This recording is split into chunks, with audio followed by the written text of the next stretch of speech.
So we are in a soft spot, but it's transitory. The global oil market is still fundamentally undersupplied. This is the second year in a row that global inventories are drawing down. Our team's forecast is they will continue to draw into next year and even 2020, 4 consecutive years, practically unheard of. It's very bullish.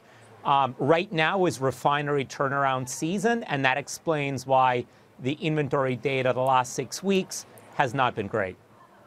What about the demand side, Kyle? Do you agree that we could perhaps be due a bounce for WTI prices? Very possibly. Like you said, we've been down 10 days in a row. I keep just day-on-day data back to 2000. We have previously the record consecutive down streak was 9 days in a row. So this 10th day is unprecedented. It's certainly due for a bounce. How sustainable that is going to largely depend on those inventory numbers going forward. And as we do emerge from the seasonal refinery maintenance, we are going to start to see crude demand pick up in the next few weeks. Pavel, energy stocks are actually higher on the week, and while they were lower today, they still outperformed the broader markets. What's the read-through there?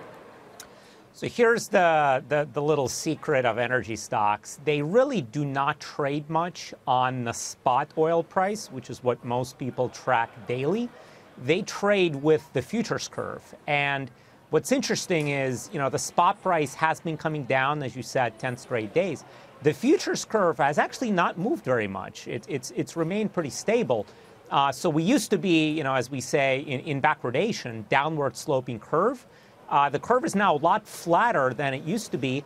And in many ways, it's actually healthy for the industry. It helps to provide some visibility on long-term investment heading into the capital budget decisions being made at the end of the year.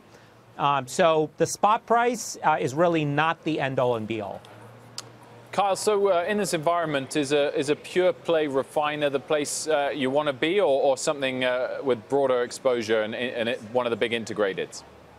Actually, I prefer the large integrated simply because there is a lot of risk in terms of the gasoline inventories, a little bit high. Gasoline demand typically does rise into the end of the year, but the supply is also going to be increasing significantly as well. And the U.S. refiner is really driven to a large extent by gasoline, and that's been a little weak.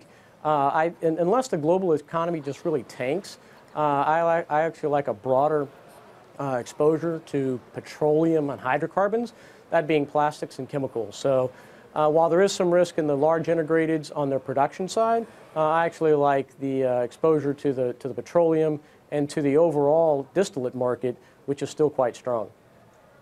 Pavel, should we be talking more about infrastructure, both in terms of that pipeline that was just put on hold by a federal court today, and also given the fact that you do have prices that are depressed both in West Texas and in Canada because of issues getting that oil out of the oil patch?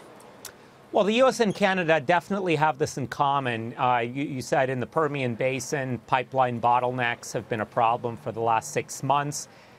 Those are actually going to subside a lot over the next 12 months because of new build projects coming online. The problems in Western Canada are much longer term in nature. They actually had their own court ruling about a different project earlier in the year, which got blocked. But even aside from that, that whole Western Canada basin is really underpiped. And so we've seen prices literally at all-time lows for Western Canadian heavy crude just a few weeks ago, less than $20 a barrel. That is going to, potentially last for, years to come.